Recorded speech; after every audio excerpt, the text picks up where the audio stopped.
안녕하세요. 반갑습니다. 숲을 읽어주는 자매직 촉인자 마술사입니다. 역사소설 작가 수업 박상하. 원고 지필에 들어가다. 우리 시대의 젊은이들은 음악이건 영상이건 문학이건 간에 아이러니가 가미되지 않은 것으로부터는 아무런 감동도 받을 수 없다. 오르테가. 원고 집필의 시작점. 누구나 마찬가지겠지만 첫 작품을 쓰기까지에는 올해 몇 번의 단계를 거치게 된다. 예컨대 관찰, 모방, 수업, 연습이라는 습작의 단계를 거치기 마련이다. 원고 집필은 이처럼 몇 가지 준비 단계를 거치고 난 다음에야 비로소 들어가게 되는데, 이때 과연 어떤 이야기를 어떻게 써야만 좋을까라는 방법론에 직면하게 된다. 더욱이 첫 번째 도전인 만큼 흔히 지나친 의욕에 빠지기 쉽다.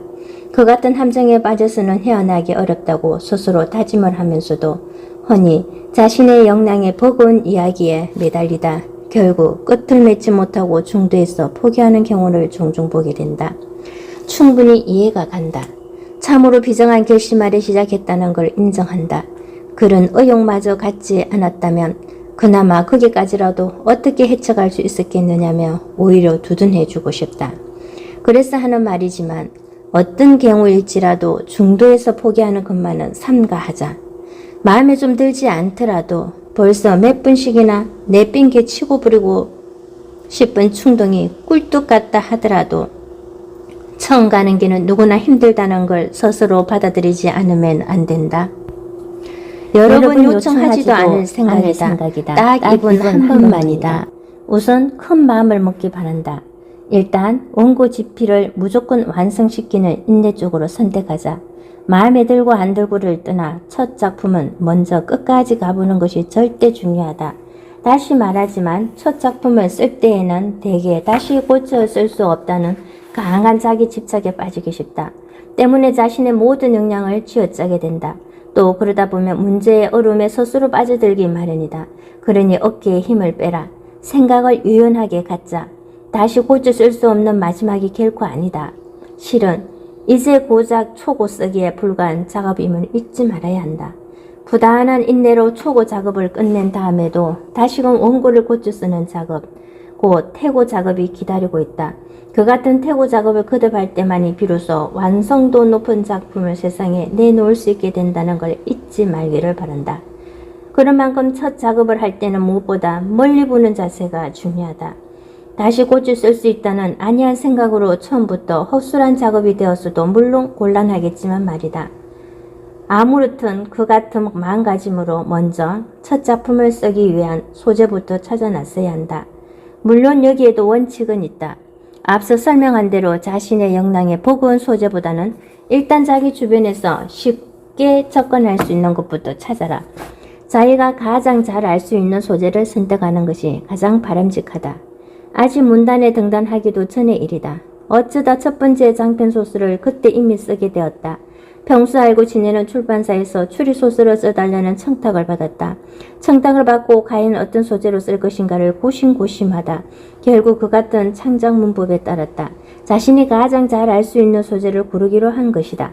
당시 나는 월간 야구 편집장이었다.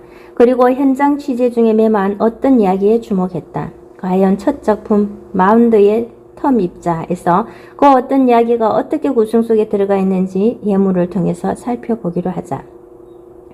털보는 빙글빙글 웃을 뿐 다시금 처벅처벅 다가쓰고 있었다. 이 몹쓸 인간 흉기. 서경은 야구공을 손에 쥐고서 호흡을 멈췄다. 남진이가 석간처럼 손에 쥐고 다니던 그 야구공이었다. 코모도 호텔에 방을 놨을 때 그에게 훌쩍 던져주고 간 거였다. 가까이 오지 말라고 그랬지. 서경은 야구공을 쥐고서 뒷걸음질 쳤다. 하지만 그것은 서투른 방법이었다. 곧 자신의 등에 벽이 다가오고야 말았다.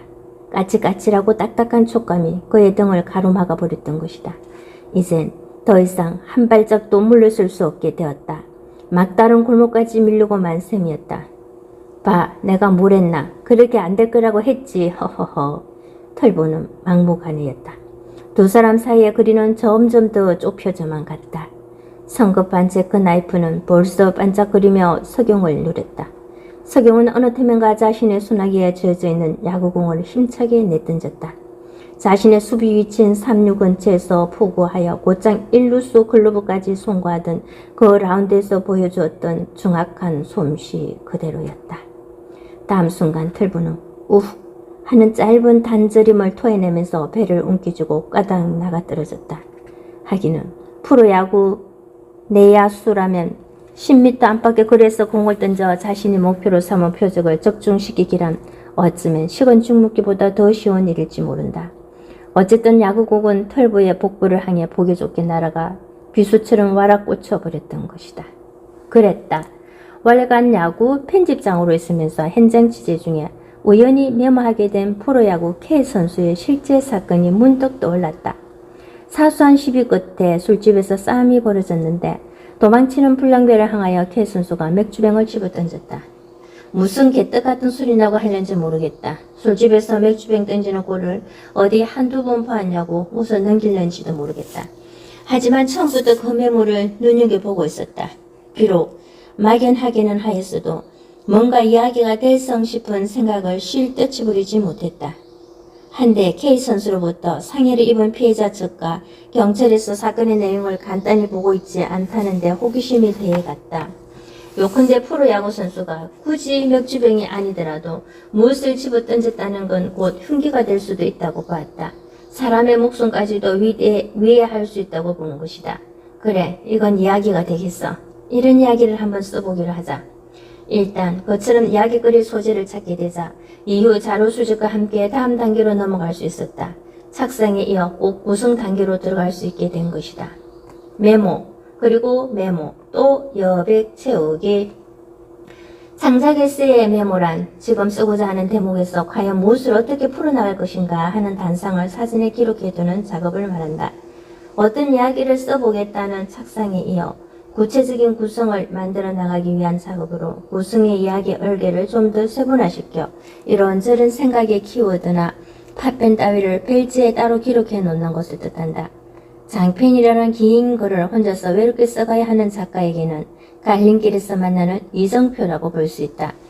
긴 글을 전개해 나가면서 자칫 방향을 잃을 수도 있는 원고의 흐름을 지켜주고 상황을 발빠르게 연결시켜 대응할 수 있는 힌트 따위를 일컫는다. 결국 이런 작은 생각들이 하나둘 모여 구성이라는 이야기 얼개의 플롯까지도 얻을 수 있게 된다고 보면 된다. 물론 이 같은 메모 작업을 귀찮게 여긴 나머지 작품의 구성 작업만으로도 충분하다고 보는 이가 있다. 자신의 머릿속에 걸어놓은 구성만으로도 원고를 집필해 나가는데 모자람이 없다고 말하는 이를 종종 보게 된다. 도대체 무엇 때문에 번거로운 메모 작업을 또 해야 하는지 모르겠다고 반문할 수 있을 법도 하다.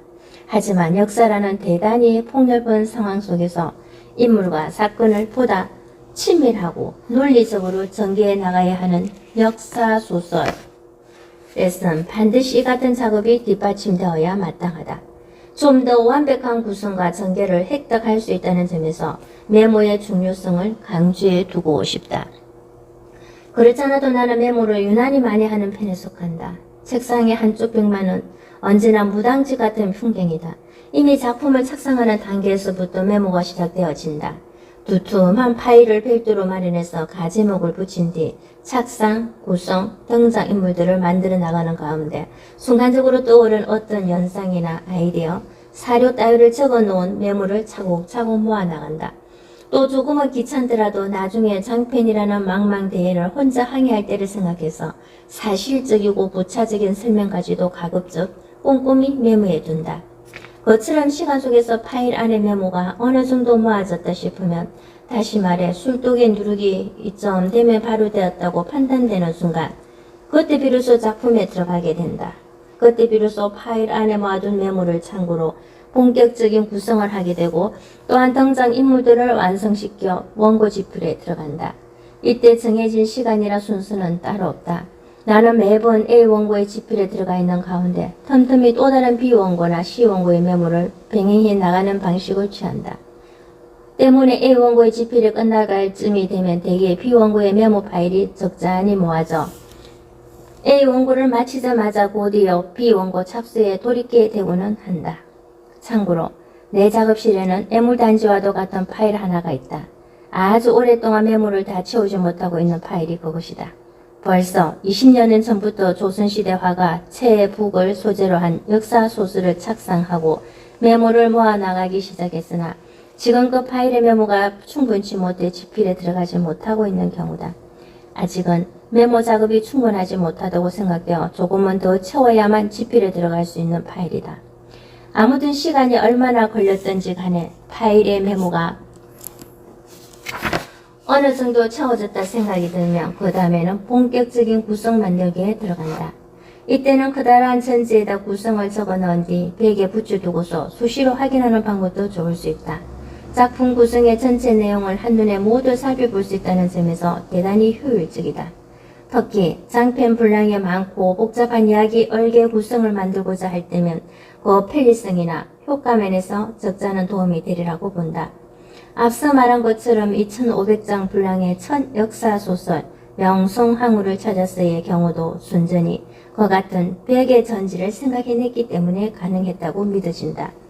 그렇지 않았다면 원고의 분량도 분량이지만 그 많고 복잡한 이야기의 얼개를 첫 작업에서 어떻게 다 꿰매었을지 지금 생각해봐도 아찔하기만 하다. 이때에도 유의할 점은 있다.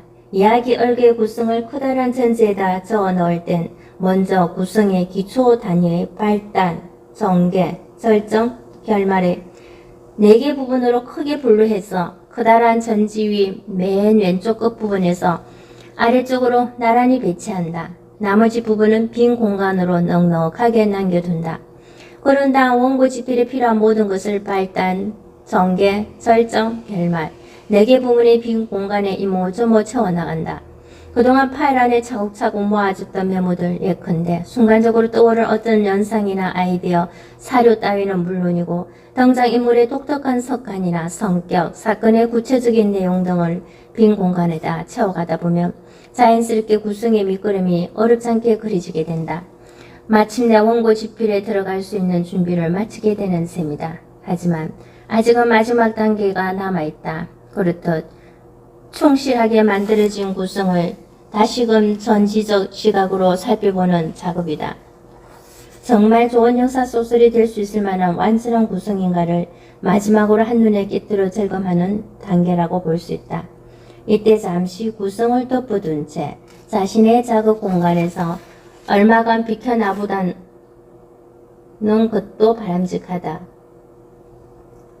하루쯤 등산을 하거나 여행을 떠나도 좋다. 그렇지 않다면 어디 한적한 강변이나 카페의 창가라도 상관이 없다.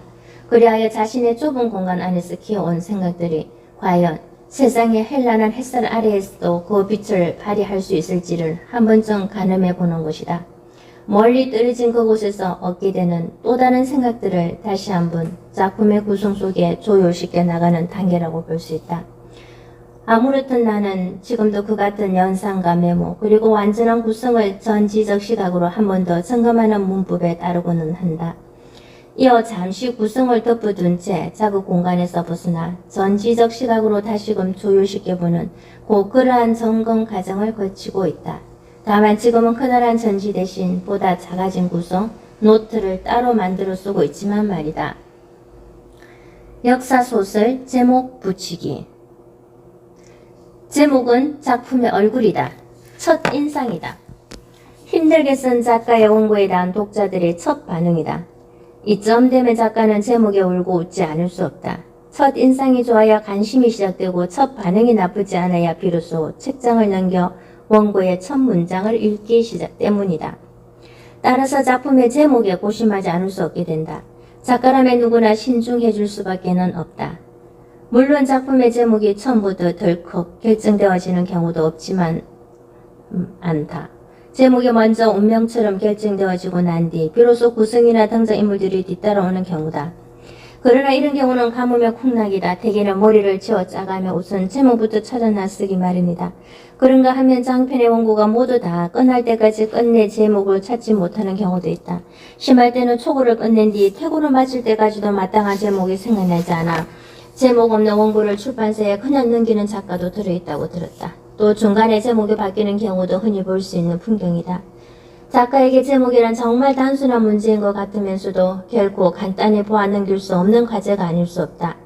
이탈리아 작가 움베르토 에코는 그 작품을 해석하는 열쇠 역할을 하는 것이 곧 작품의 제목이라고 말한다.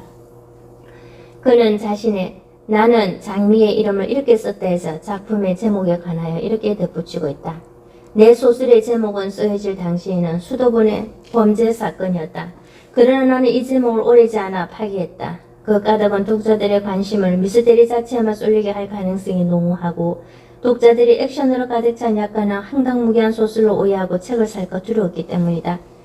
사실 나는 이 소설의 제목을 메이커의 아드소라고 붙이고 싶었다. 소설 속에서 아드소가 결국 화자 노릇을 하고 있기 때문에 상당히 충격적인 데가 있어 이 제목이 썩 좋아 보이기도 했다. 그러나 우리나라 이탈리아의 출판업자들은 고유 명사로 된 소설의 제목을 별로 좋아하지 않는다. 중략.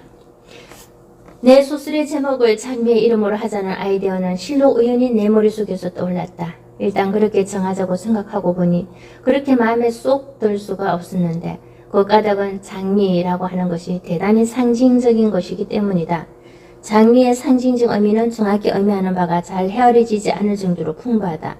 단테의 신비스러운 장미라고 할 때에, 장미 전쟁이라고 할 때에, 그대는 병든 장미라고 할 때에, 다른 이름으로 불리는 장미라고 할 때에, 장미는 장미이고 장미는 장미다라고 할 때에, 장미 십자단이라고 할 때의 장미 등등 이런 것들만 봐도 금방 짐작할 수가 있다. 그런데 이 제목이 내가 예상했던 대로 독자들의 주의를 산만하게 했다. 그래서 독자들은 하나의 해석만을 선택할 수 없었다. 혹 이 작품의 결론에 해당하는 식구에 대한 유명론적 독서가 가능한 독자라도 맨 끝에 갔어야 나름의 수많은 해석 중에서 하나의 해석을 선택할 수 있었다. 따라서 나의 결론은 이렇다. 제목은 독자를 헷갈리게 하는 상징적인 것이어야 하지 독자를 조직하는 것이어서는 안 된다는 것이다. 움베르토 에코가 지적하고 있는 것처럼 작품의 제목은 흔히 그 상징성을 강하게 띠고 있기 마련이다. 따라서 제목은 그 작품의 얼굴이라고 일컬기도 한다. 뿐만 아니라 작품의 전체 인상이 바로 이 제목에 의해 결정되어진다고 해도 과언이 아니다. 때문에 제목은 어떤 행토로든지 간에 작품의 전체 내용을 함축적으로 상징 또는 암시하고 있어야 하며 또 그래서 작품의 제목 붙이기는 그만큼 여러가지 점을 고려하지 않을 수 없게 된다. 나 또한 예외가 아니어서 작품의 제목을 붙이는데 이만저만 고심하지 않는 게 아니다. 앞서 설명한 것처럼 커다란 전지의 구성이 일단락되고 등장인물들까지 만들어지고 나면 다음에는 제목 찾기에 나서게 되는데 결백한 성격 탓인지 제목이 결정되지 않을 때는 원고 지풀에 단 한 발짝도 들어가지 못한다. 심지어 이런 이야기를 써보아야겠다고 나름대로 기발한 착상은 물론 구성까지 대부분 맞춰 나왔음에도 마땅한 제목이 끝내 떠오르지 않아 세상 서랍안에 그냥 처박혀 두는 경우도 없지 않다. 그 대표적인 예가 처음 착상한 지 무려 20여 년 만에야 마침내 세상에 내놓게 된 역사소설 왕의 노래였다. 소설의 맨 끝머리 작가의 말에 그 연유를 소상히 털어놓았다. 때문에 우리 집 화장실에는 언제나 시집 몇 권이 놓여있다. 순전히 작품의 제목을 찾기 위한 용도다. 화장실에 앉아 아주 잠깐씩 시집을 읽으면서 보다 확대된 상상력으로 작품의 제목 찾는 습관이 꽤 오래전부터 길들여져 있다. 마지막으로 작품의 제목 지키기다. 움베르토 에코와 같은 그 장도 출판업자의 눈치를 보여야 하는 것처럼 제목은 이따금 작가와 출판업자 사이의 줄다리기가 될 수 있다. 때문에 어렵사리 찾아놓은 제목이 작가도 모르는 사이에 엉뚱하게 둔감해버린 경우도 종종 발생하고는 한다. 신인 때 벌어진 실제 사건이다. 작품 속에서의 소제목이기도 하지만 이야기의 얼개나 상징적으로 봐 새는 섬에 가서 죽는다가 깜냥에는 딱히 적합하다는 생각이 들어 제목을 붙인 뒤 출판사에 원고를 모두 넘겼다. 그런 다음 훌급한 기분으로 가족과 함께 여름 휴가를 떠났다. 그리고 휴여일 점 여름 휴가에서 돌아왔는데 때마침 출판사에서 연락이 왔다.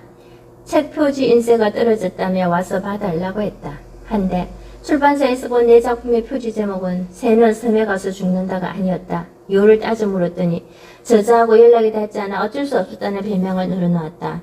당시만 해도 전화 사정이 그랬던 게 사실이다. 어찌겠는가. 이미 엎질러지고 만물인 것을 여름 휴가를 조급하게 떠나고만 내 불찰도 크다는 생각에 그만 웃고야 말았다. 결국 작품은 그의 여름 죽을 써야 했다. 다시 말하자면 작품에 제목 붙이기는 대단히 중요하다. 또한 제목을 지키기 위한 작가의 의지 또한 반드시 필요하다. 작가 자신이 동의하지 않은 출판사의 의견에 무조건 따라선 곤란하다. 그랬다가는 자칫 그의 이런 필자의 원고와 같이 자기 색깔도 잃어버린 전혀 엉뚱한 분위기로 탈바꿈할 수가 있음을 밝혀둔다. 등장인물들의 이력서 만들기 착상에 이어 메모와 구성이 완성되어 가면 거의 동시에 등장인물들에 대한 상세한 이력서도 아울러 쓰기 시작해야 한다. 이름과 지식의 정도는 물론 신체적 특징이랄지 습관이나 버릇에서부터 심지어 옷차림새까지도 시시콜콜 메모해두기 바란다. 그런 다음 원고 집필에 들어간 뒤에라도 그 같은 등장인물의 이력서를 수시로 들여다보며 참고하지 않으면 안 된다. 물론 등장인물들은 전적으로 작가가 만들어야 한다.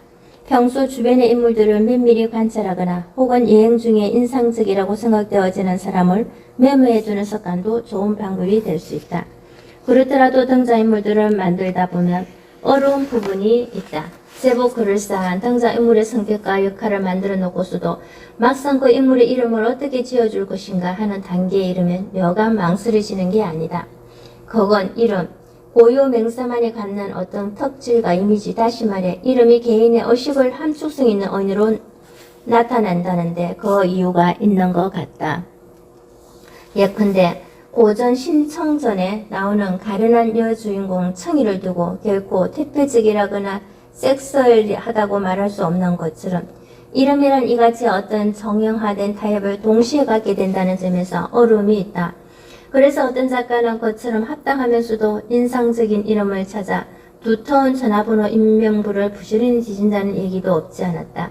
프랑스 작가 플로베르의 소설 보바리 부인이 시골 세탁소 이름에서 따온 거라든지 러시아 작가 파스테르나크의 소설 딱트 집하고 역시 찾길에 막혀 무료히 기다리다 우연찮게 길바닥을 내다보았는데 거기 맨홀 뚜껑에 언각되어 있는 집하고 철강회사 제품이라는 상표를 보고 등장인물의 이름을 집하고라고 붙였다는 것도 그런 데서 연유한다. 첫 문장이 장편의 운명을 결정짓는다. 나는 추석이 지나자마자 길을 떠날 작정을 했다. 황석영 열물소리. 내가 김기섭 회장의 돌발적인 사고 소식을 들은 것은 1992년 10월 말이었다. 최인호. 상동. 새파란 사이를 걷던 빗방울이 멋자 금방 교교한 달빛이 계곡의 쇠밭으로 쏟아져 내렸다. 김주영. 객주. 오늘 엄마가 죽었다. 알베르 까메 이방인. 솔직히 말해서 내가 처음으로 찰스 스트링랜드를 알게 되었을 때는 그가 보통 사람과 다르다는 인상은 조금 더 받지 않았다. 윌리엄 스마스의 모험, 달과 육펜성. 국경의 긴 터널을 빠져나오자 눈의 고장이었다. 가와바타야스 날이 설구. 그날 밤 일본인들은 순훌의 자식들이었다. 박상아. 명성황후를 찾아서 예문에서도 볼 수 있듯이 첫 문장이 갖는 무게는 결코 단순치 않다. 첫 문장에서 이미 작품의 많은 내용을 담아내고 있다. 한 편의 장편을 완성하기 위해서는 수많은 문장들이 필요하겠지만 첫 문장이 얼마나 중요한지 위의 예문들은 암시해주고 있다. 작가라면 누구나 마찬가지겠지만 나는 첫 문장은 결코 가볍게 지나치지 못한다. 오히려 어떤 계시처럼 맞이하고는 했다. 마치 자신이 쓴 것이 아니라 누군가로부터 툭 내던진 하도 같은 것이라고나 할지. 지금껏 첫 문장을 그같이 만나고는 했던 것 같다. 이처럼 첫 문장에 스스로 사로잡혀 들어야 한다. 사로잡혀 그 다음 문장으로 허둥지둥 끌려 들어가고는 해야 하는 것이다. 물론 첫 문장이 떠오르지 않아 여러 날을 고심했던 적도 부지기수다. 책상 앞을 잠시 떠나보기도 하고 여의 낯선 경험 속으로 들어가 어떤 영감을 더듬내기도 했다. 첫 문장 쓰기가 그만큼 힘이 들기 일쑤였다. 이렇듯 역사소설에서 첫 문장이 갖는 의미는 단순히 그것을 뛰어넘는다. 첫 문장이 곧 작품의 운명을 좌우한다 해도 좋을 만큼 엄중하다. 예컨대 새로운 사람을 만날 때를 기억해보라. 무엇보다 중요한 건 첫인상이다. 그것이 바탕이 되어 이후에도 그 사람과의 관계에서 상당한 영향을 미치게 된다. 첫 인상만으로 판단한다는 게 자칫 섣부르다고 말할 수도 있겠으나 그럼에도 첫 인상이 중요한 건 꼭 그로부터 시작이 되어 오래 간직될 수밖에 없기 때문이다. 역사 소설에서도 첫 문장은 독자와 처음으로 대면을 하게 되는 첫 인상이다. 장편의 원고를 끝까지 읽어나가게 하는 힘이 이 첫 문장에서 비롯된다. 어떤 어휘, 정제된 표현으로 만날지를 고려하고 에너지를 집중시킬 수밖에 없는 대목이다. 따라서 역사소설의 첫 문장은 어두운 밤하늘에 쏘아올린 한 줄기 신호탄 같아야 한다. 독자들로 하여금 무언가 가슴을 쿵 하고 세게 쳐야 한다. 도대체 그 다음 얘기는 뭔데? 하며 호기심을 갖고 독자 스스로 물을 수 있게 해야만 한다. 그것이 바탕이 되어 미지의 독자와 관계가 맺어지는 결정의 순간임을 잊어서는 안 된다. 그렇다. 첫 문장이 작품 전체의 분위기를 지배한다. 그러면 그 첫 문장은 장편의 원고를 모두 다 쓴 그 맨 마지막에 쓰는 마침표라는 심정으로 맞닥뜨려야 옳다. 자신의 묘비명처럼 써야 마땅하다. 주위의 사소함으로부터 자유로워지기. 우리 동네는 서울의 한복판인데도 마치 시골처럼 한적한 곳이다. 사시사철 끙이 꽁꽁 오르대고 이따금 딱따구리 꾀꼬리 소쩍 새소리도 들을 수 있다.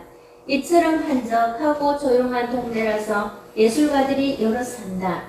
어느 날 우리 이웃집에 명문대 출신이라는 젊은 여성이 이사를 왔다. 30대 중반쯤이나 되었을까 하는 여류 작가라고 한다. 아니 그런 소문이 돌았다. 그녀는 새로 이사를 오자마자 집 단장에 부산했다. 한낮인데도 창문마다 두통 커튼이 내리져 있고 또 창문 안쪽에는 전에 볼 수 없던 뽁뽁이 비닐로 온통 창벽을 둘러쳤다.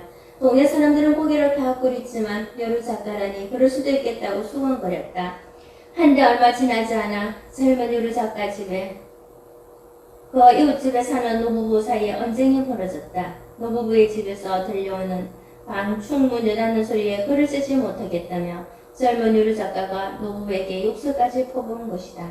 경찰이 출동하지는 않았어도 조용하던 동네가 단박 시끌벅적해졌다. 공연스레 식구들의 얼굴 보기가 민망했다. 글을 쓰는 작가라는 신분이 그때처럼 초라하게 느껴졌던 적도 또 없었다.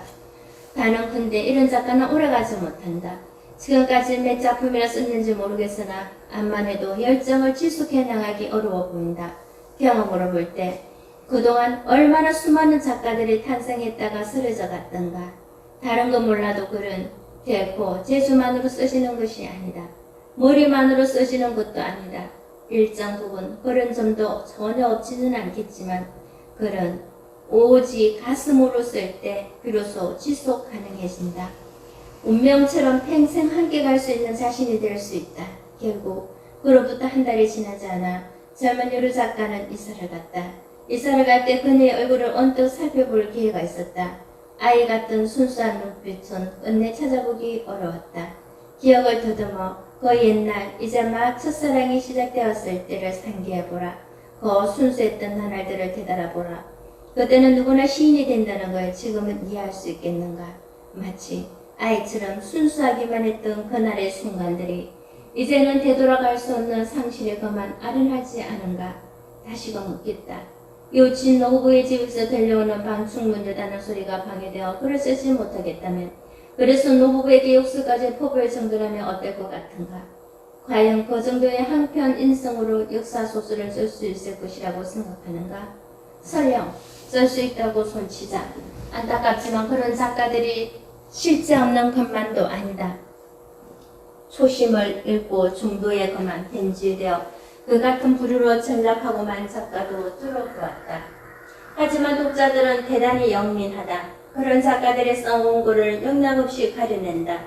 문학의 최종 목적인 인간을 움직일 수 있는 인간애가 빠져있다는 걸 먼저 알아차리내는 것이다. 자기의 이익만을 따져 자신을 위한다며 문학을 단념한 채 차라리 논문을 쓰는 편이 더 나을 것 같다.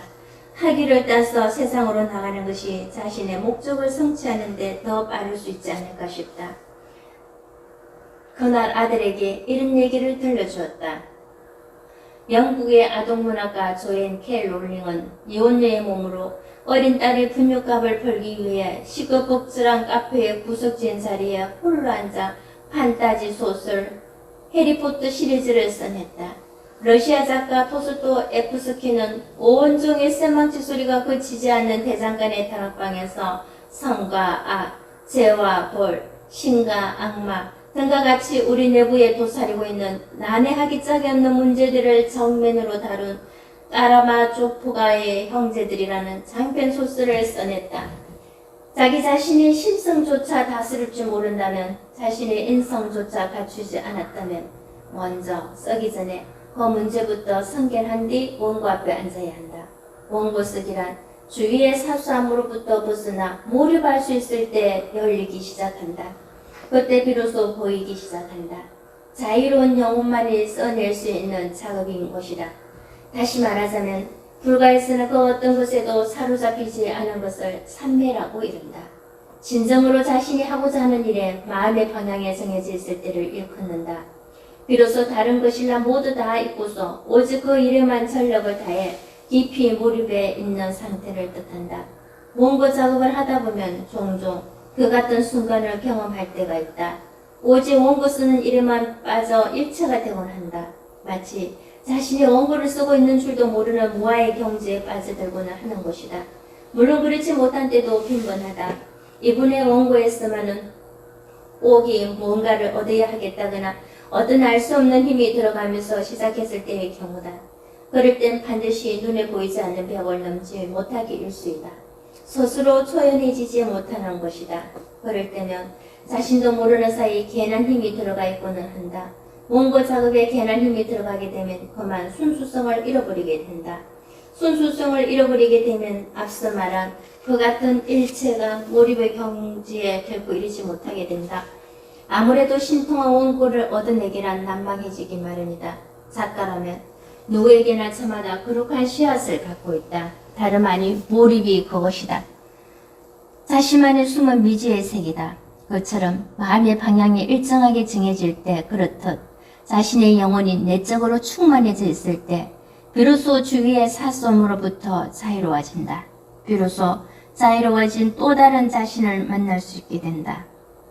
원고 쓰기가 장벽에 가로막혔을 때 글쓰기의 시기는 정말 거꾸로 흐르는 것 같다. 처음에는 패기만만했었다. 그야말로 못 모르고 썼다. 하지만 시간이 흐를수록 암만 해도 신중해진다. 자연 조심스러워질 수밖에 없는 것 같다. 앞으로 나가기보다는 뒤돌아보고 있는 자신을 목격할 때가 더 빈번해진다.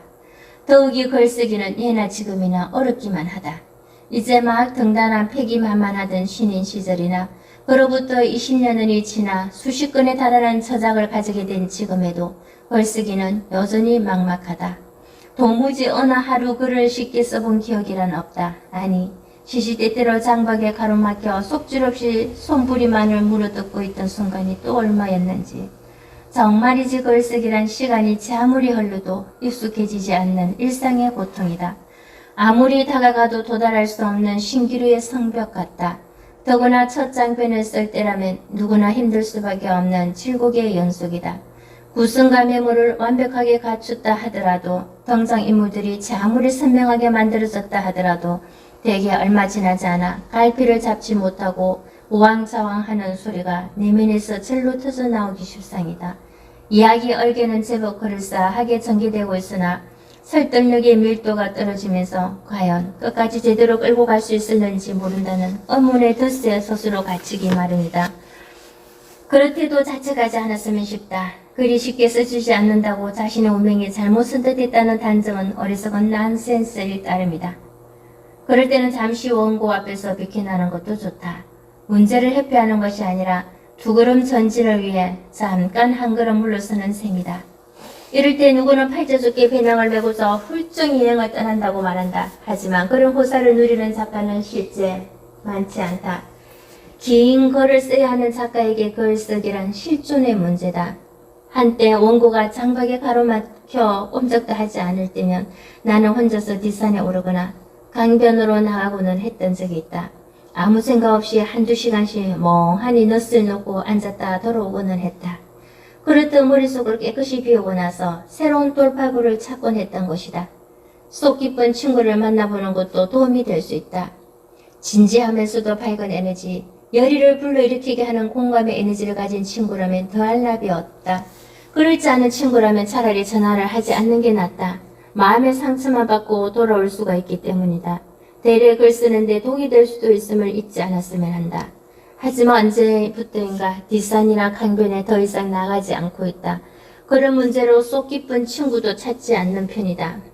원고가 막힘없이 술술 써져서가 아니다. 앞서 얘기한 대로 아직도 속질 없이 손부리만을 물어뜯고 있는 순간은 여전하다.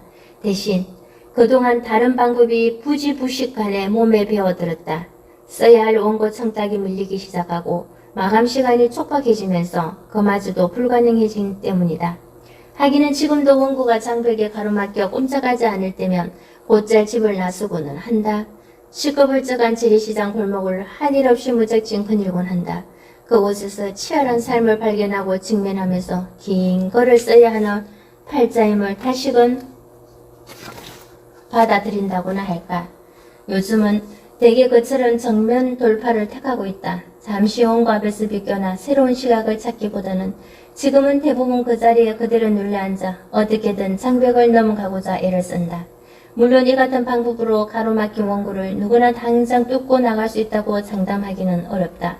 또 작가마다 창작의 방법이 얼마든지 달라질 수 있기 때문에 반드시 이대로 따라야만 한다고 고집할 수도 없는 노릇이다. 그런 만큼 자신의 경험과 조건 속에서 자신만의 최적을 스스로 찾아가는 것이야말로 가장 좋은 방법이다. 긴 글을 써야 하는 작가의 숙명. 마음을 단단히 먹고 처음 착상을 한 뒤 구성을 할 때까지만 해도 누구나 이야기의 얼개가 거침이 없기 십상이다. 마구 술술 흘러나온다고 할 수 있다. 손을 뻗으면 금방이라도 이야기의 얼개가 손에 잡힐 것만 같다. 마치 도간에 든 지를 바라보듯 놀랍도록 선명하기조차 하다. 그래서 마침내 책상 앞에 앉아 노트북을 열게 된다. 경건한 자세로 플룻에 따라 원고 집필을 시작한다. 그러나 장편이라는 긴 글 속에 풍덩 빠져드는 순간 어느 사이 비장한 가오는 그만 흔들리기 마련이다. 얼마 쓰지도 않았는데 잠시 긴장을 놓는 순간 이야기가 방향을 잃고 갑자기 갈피를 잡지 못한다. 마치 거기가 거기 같아 비슷해 보이지는 않은지 까닭 모를 두려움이 밀려든다. 이 대목을 맞추고 나면 다시는 이만큼 마음에 드는 이야기를 또 쓰지 못할 수도 있다는 불안감에 휩싸인다. 무엇보다 써도 써내도 좀처럼 끝날 것 같지 않은 막연한 백지 위의 공부에서 헤어날 수가 없다. 물론 긴 글을 써야 하는 작가라면 그 같은 낯선 경험을 겪기 일수다. 장편이라는 긴 글을 처음 써나갈 때면 오래 예기치 않은 불안과 낙담의 덫에 발목이 붙잡히기 쉽다. 자신이 착상하고 구성한 이야기의 얼개 속에 스스로 압도당해 꼼짝 못하고는 한다. 하지만 또 시간 속에서 용기의 덫을 끊어낸다. 결국 어떤 가능성을 찾아내어 자신의 의도한 대로 장벽을 넘는다. 물론 이 같은 말은 훨씬 나중에야 입증이 되고는 하지만 말이다. 흔히 작가들은 말한다. 전생에 무슨 죄를 지었기에 이처럼 고통스러운 작업을 평생 붙들고 살아야 하는지 모르겠다고. 스스로 글 쓰는 작업을 천형이라 단정짓곤 한다. 그렇다고 누구하고 도란도란 그런 속내를 나눌 문제도 아니다. 긴 글을 써보겠다는 결심을 섣불리 입 밖에 꺼냈다간 책이 출간되어 나오기 전까지는 두고두고 논리감부터 되기 마련이다. 작가는 아주 긴 이야기를 써나가야 하는 힘겨운 고통을 혼자 외롭게 감내해 나가지 않으면 안 된다. 이건 작가의 숙명이다. 외면할 수 없는 운명이다. 더구나 긴 글을 쓰기 위해서는 시간과의 싸움도 치열해진다. 장편이라는 긴 글이 완성되기까지는 수많은 붓질이 필요한 만큼 시간을 남달리 지배할 필요가 있다. 고백컨대 나는 하루에 2번의 식사만을 하고 있다. 오전 낮을 아침 겸 점심을 오후 낮을에 점심 겸 저녁 2끼를 먹는다. 식사도 후다닥 해치우는 편이다. 이미 습관이 되고 만지 오래되었다. 대우그룹 김우중과 작가 이문열이 식사를 하면서 누가 빨리 먹는 내기를 했다는 우스갯소리도 따는 글에서 흘러나온 얘기다. 사실 작가들은 먹는 것보다는 글 쓰는 걸 더 좋아해야 한다. 작업실의 내 책상 밑에는 항상 큼지막한 플라스틱 우유 한 통이 한 개 놓여있다. 생리 현상으로 책상 앞에서 일어났다가 자칫 글의 흐름이라도 놓칠까봐 요강처럼 대신 사용하고 있다. 유난을 떠는 것이 결코 아니다. 장편이라는 긴 글을 쓰는 작가라면 정도의 차이만이 다수 있을 따름이다. 막상 써가다 보면 얼마만큼 절실한 문제인가를 빼지르게 느끼는 순간이 있을 줄 안다. 때문에 어떤 후배는 평소 좋아하던 커피도 입에 대지 않는다는 얘기를 들었다. 카페인으로 수면을 방해되게 되면 다음날 거 쓰는데 집중하기 어려울까봐 그렇다고 한다. 모두가 시간으로부터 지배받지 않기 위함이 쓰다. 참으로 남모를 몸부림이 아닐 수 없다. 원고 집필은 어느 시간이 좋을까? 원고 집필은 어느 시간에 하는 것이 좋을까? 아침 시간이 좋을까? 아니면 모두가 잠든 깊은 한밤중이 좋을까? 당신은 지금까지 어느 시간에 원고 집필을 해왔는가? 참으로 별 것을 다 걱정한다고 하는지 모르겠다. 시간이 허락하는 대로 아무데로 쓰면 그만인지 무슨 대수냐고 반문할 수도 있다. 그렇지 않다. 자칫 사소한 것들은 보일지 몰라도 작가에게는 결코 가벼이 넘길 수 없는 엄연한 현실이다. 역사 소설을 쓰기에 딱 들어맞는 최적의 시간을 찾는다는 건 대단히 중요하다. 제 아무리 번뜩이는 영감이 떠올랐다 하더라도 자신에게 맞는 최적의 시간이 아니라면 집중하기가 쉽지 않다. 마음을 다잡기란 힘들어질 수밖에 없다. 메모는 가능하겠지만 정작 원고 집필은 거의 불가능하다고 보아야 한다. 자기 몸 안에서 위치가 작동하지 않는데 본격적인 원고 집필이 이루어질리 만무하다. 나는 이 둘 다 경험을 해보았다. 병단 이후 줄곧 전업 작가로 살아오면서 나는 모두가 잠이 든 깊은 한밤중면 어김없이 일어나 노트북 앞에 앉고는 했다. 낮 동안에는 도무지 집중이 되지 않아 꼬박 밤을 새워가며 원고를 쓰곤 했다. 써질쓴 커피를 사발제에 들이켜 가면서 말이다. 그러나 나이가 들어가면서부터는 아무래도 힘에 부쳤던 것 같다. 원고 생산은 좀 더 많았을지 모르지만 점차 몸이 따라가지 못하는 걸 느꼈다. 지천맹이 되던 해 중복날이었다. 강화문의 한복판에서 큰 대자로 쓰러지는 불상사 나온 사고가 발생하고야 말았다. 출판사 사장과 나부터 소주잔을 곁들여 개고기를 한 접시 먹어치우고 집으로 돌아오다 그만 강화문 지하도에서 낮아 빠지고 만 것이다. 의사는 당장 줄 담배를 꺼내야 살 수 있다고 종용했으나 내 생각은 좀 달랐다.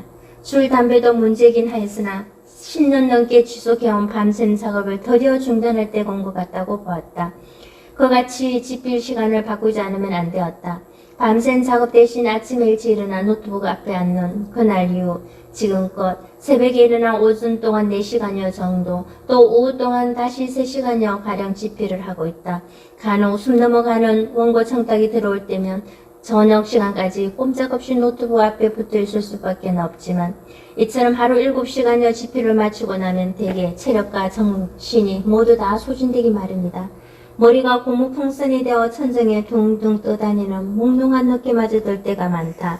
실로 손가락 하나들 힘조차 없어지곤 한다. 한데 정작 그 다음 시간을 잘 보내야 한다. 그 시간 이후의 시간들은 다음날 작업으로 곧바로 직결되기 때문에 그 나머지 시간이야말로 정말 후투로 보내서는 안 된다. 나는 이 손가락 하나들 힘조차 남아있지 않은 나머지 시간을 대개 세 파트로 나누어 쓰고 있다. 약속한 친구나 지인을 만나거나 세상 돌아가는 이런저런 정보를 접하고 그동안 미뤄두던 책을 읽거나 혹은 다음날 집필할 부분의 사료를 불러 또는 점검하는 것으로 보낸다. 끝으로 한 가지 놓치지 않는 게 있다. 잠들기 전에 반드시 그러지 않는 일이 있다. 잠자리에 들어 36분 정도 편안히 국악을 듣는다. 적어도 역사 소실을 집필하는 동안에는 거의 빠짐없이 지켜가는 편이다. 별도로 CD를 구입할 필요도 없다. 인터넷에서 얼마든지 골라 자신의 선호하는 궁음만을 반복적으로 들을 수 있다. 한 500년이나 홍타령과 같은 유장한 민요에서 수제천이나 종묘제례와 같은 장엄한 궁중음악을 서편자나 천년학과 같은 국악영화의 주제음악에서부터 애전한 해금이나 청한 소금, 깊고 거역한 대금이나 둔중한 여운이 좋은 검은고 소리를 높지 않은 부름으로 취향에 따라 골라 듣고는 한다. 그러면서 이튿날 새벽을 위해 잠에 빠져들고는 한다. 흔히 보면 긴 글을 써야 하는 작가는 다음날 노트북 앞에 앉았을 때 전날에서 원고를 이어나가는데 곤란을 겪고는 한다. 이건 결코 구성이 단단하지 못한 것과는 별개의 문제다. 구성 이상의 영역이 분명 존재하고 있는 셈이다. 따라서 어쩔 때는 원고의 연결점을 좀처럼 찾지 못해 애를 먹게 된다. 이야기의 얼개를 말하는 것이 아니다.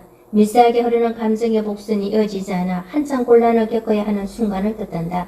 그럴 때는 전날 작업한 원고의 마지막 부분을 뒤집어 읽어가면서 이야기의 얼개나 감정의 부실을 되찾기 마련이다. 대개 그같이 연결점을 무난히 이어가고는 한다. 그렇다고 매번 다 문제가 순순히 풀리는 건 아니다. 어떤 날은 전날 자그마한 원고에서 앞부분까지 한참 동안이나 되짚어 읽어야 할 때도 없지만 않다. 아니 죄다 되짚어 읽고 나서도 점집이 찾아지지 않을 때는 또 한동안 생각에 잠겨들어 다시금 접점을 찾아 나서야 하는 수고로움을 표할 수 없게 된다. 무슨 일을 하든 처음이 정말 중요한데 하루의 첫 시장에서부터 영락없이 헤매게 되는 것이다. 한데 언제부터 듣기 시작했는지 알 수 없지만 잠들기 전 30여 분 정도 국악을 들으면서부터 이 문제에서 간단히 벗어날 수 있었다. 다음날 새벽에 눈을 떴을 때 마치 무슨 묘약이라도 먹은 듯 전날의 이야기 얼기는 물론 미세하게 흐르는 감정의 복선까지도 고스란히 가슴속에 남아있음을 느낄 수 있었다. 새벽에 부수수 눈을 비비고 일어나 앉으면 잿더미 속에 뒤덮여 있던 불씨가 다시금 벌겋게 일어나는 것처럼 신기하게도 전날의 모든 것이 고스란히 되살아나 곧바로 연결되는데 놀라지 않을 수 없다. 사실 잠들기 전에 국악을 듣기 이전까지만 해도 다음날에 원고를 이어쓰는 작업이 순탄치 않았었다. 어쩔 때는 전날 작업한 원고를 뒤집어 읽는 것만으로도 어림도 없기 다반사였다. 그때는 두 번, 세 번 애꿎게 손바닥을 씻어보기도 하고 빈 찻잔에 온기가 채 식기 전에 다지성 커피를 컵부 들이켜가며 생각에 잠겨야만 할 때가 적지 않았다. 한데 잠들기 전에 국악을 들으면서부터 그 같은 문제가 간단히 해소되었다. 기껏 반시간 정도의 국악 감상으로 다음날 새벽이 가뿐해졌다. 아니 알게 모르게 고통스럽게만 하던 불면의 시간마저 줄일 수 있게 되었을 뿐더러 지친 심신조차 위로받을 수 있게 되었음도 아울러 고백하지 않을 수 없다. 작가에게 진정한 친구는 고독이다. 작가는 외로운 존재다. 아무나 섞일 수 없는 자기만의 세계가 견고하다. 누구도 초대할 수 없는 정열이 다른 욕망을 살아간다. 어느 누구와도 나눌 수 없는 혼자서 길을 나선 고행의 여행자다. 물론 작가에게도 친구가 없지는 않다. 마음 깊숙이 교류하고 있을 뿐더러 그런 친구가 없다면 금방이라도 죽을 것만 같던 작가도 들어보았다. 또 그런 친구가 실제 도움이 되기도 한다. 하지만 그 반대일 수도 있다. 작가에게 친구란 희망이 될 수도 있겠지만 자칫 그 반대로 절망일 수도 있다. 결국 작가에게 마지막까지 남는 친구란 고독이다. 또 스스로 마음이 내켜 글을 쓰는 작가가 되겠노라 작정했다면 아무 소리 없이 스스로 고독을 껴안을 줄 알아야 한다. 그러나 여기서의 고독이란 무리와 단절되어 홀로 있음이 아니다. 외롭고 쓸쓸하며 보기에 딱한 처지를 말함이 결코 아니다. 작가에게 고독이란 외로운 삶이 아니라 혼자의 삶이다. 외롭게 살아가는 것이 아니라 홀로 살아갑니다. 외롭게 실천하는 것이 아니라 오직 스스로의 힘으로 정진함을 뜻한다. 그렇게 보면 작가에게 고독이란 두려워할 것도 회피할 것만도 아니다. 오히려 적극적으로 받아들여야 하는 것이다. 가까이 품어야 할 그 무엇이다. 작가도 사람인 만큼 무리 속에 살아가야 마땅하다지만 거기서 한 발짝 물러서 명상과 성찰과 사색이 있는 삶이어야 한다. 무리에서 떨어져 나와 고독한 상태에 있을 때야만 오롯이 체험할 수 있는 침묵이 있어야만 하는 것이다. 따라서 작가에게 고독은 결코 홀로 갇혀 있는 것이 아니다. 거꾸로 지금의 세계보다 더 큰 존재와의 만남을 찾아 완연히 열려있음을 일컫는다. 항구에 정박되어 있는 깊은 멈춤이 아니라 수평선 너머 무엇이 존재하는가를 물어 항해를 시작하는 정신여행을 뜻한다. 당장 불을 밝히려면 기름이 있어야 하듯 정신의 불꽃을 피워내기 위한 격렬한 몸짓이어야 하는 것이다. 진정으로 역사소설 작가가 되고 싶은가? 그렇다면 먼저 절대 고독을 스스로 선언하라. 자, 이제는 당장 시작하자. 그럼 이젠 당장 시작하자. 두려워 말고 자신을 믿으라. 어깨에 힘을 빼고 마음을 비우자. 세상 앞에 앉아 무조건 시작하자. 글쓰기는 어느 누구도 대신해 줄 수 없다. 오직 나만이 한자 써 나가야 하는 미션이다. 백척간두에 선 피할 수 없는 숙명이다. 그러나 시작이 곧 반이라는 말이 있다. 믿기지 않는다면 닷새만 꾹 잠고서 세상 앞에 붙어 앉아 있어보라. 원고 집필을 한다면 더욱 좋다. 단 얼마만이라도 써보도록 하자. 그렇듯 닷새가 지난 뒤 자신을 돌아보라. 그 사이 자신에게 어떤 변화가 일어났는지를 확인해보라. 원고 분량은 정말 얼마 되지 않을지도 모른다. 아니, 단 한 장만이라도 전혀 상관없다. 그보다는 내 안의 변화에 눈길을 돌려보라.